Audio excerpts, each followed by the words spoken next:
My name is Matthew Walker. I am a professor of neuroscience and psychology at the University of California, Berkeley, and I am the author of the book, Why We Sleep.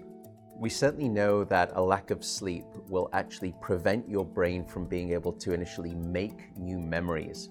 So it's almost as though without sleep, the memory inbox of the brain shuts down and you can't commit new experiences to memory. So those new incoming informational emails are just bounced and you end up feeling as though you're amnesic. You can't essentially make and create those new memories. We also know that a lack of sleep will lead to an increased development of a toxic protein in the brain that is called beta amyloid, and that is associated with Alzheimer's disease, because it is during deep sleep at night when a sewage system within the brain actually kicks into high gear and it starts to wash away this toxic protein, beta amyloid. So if you're not getting enough sleep each and every night, more of that Alzheimer's related protein will build up.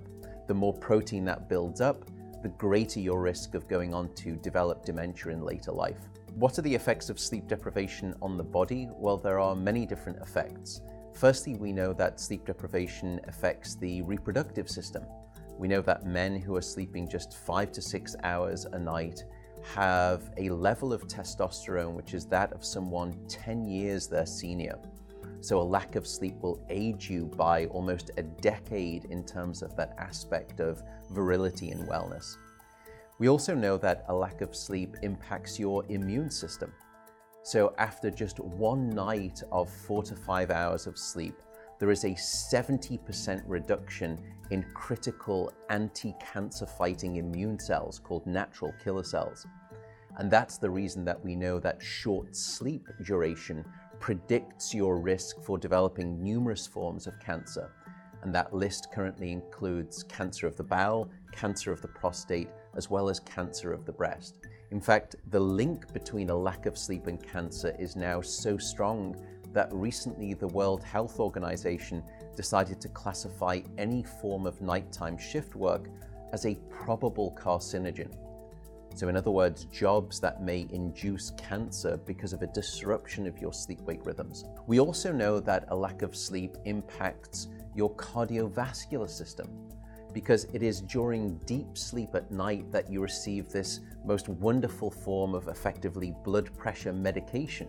Your heart rate drops, your blood pressure goes down. If you're not getting sufficient sleep, you're not getting that reboot of the cardiovascular system. So your blood pressure rises. You have, if you're getting 6 hours of sleep or less, a 200% increased risk of having a fatal heart attack or a stroke in your lifetime. There is a global experiment that is performed on 1.6 billion people twice a year, and it's called daylight savings time. And we know that in the spring, when we lose 1 hour of sleep, we see a subsequent 24% increase in heart attacks the following day. Another question perhaps is, what is the recycle rate of a human being? How long can we actually last without sleep before we start to see declines in your brain function or even impairments within your body?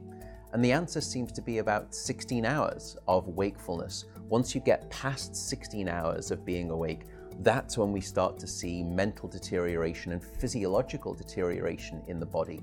We know that after you've been awake for 19 or 20 hours, your mental capacity is so impaired that you would be as deficient as someone who is legally drunk behind the wheel of a car. So if you're to ask me what is the recycle rate of a human being, it does seem to be about 16 hours, and we need about 8 hours of sleep to repair the damage of wakefulness. Wakefulness essentially is low-level brain damage.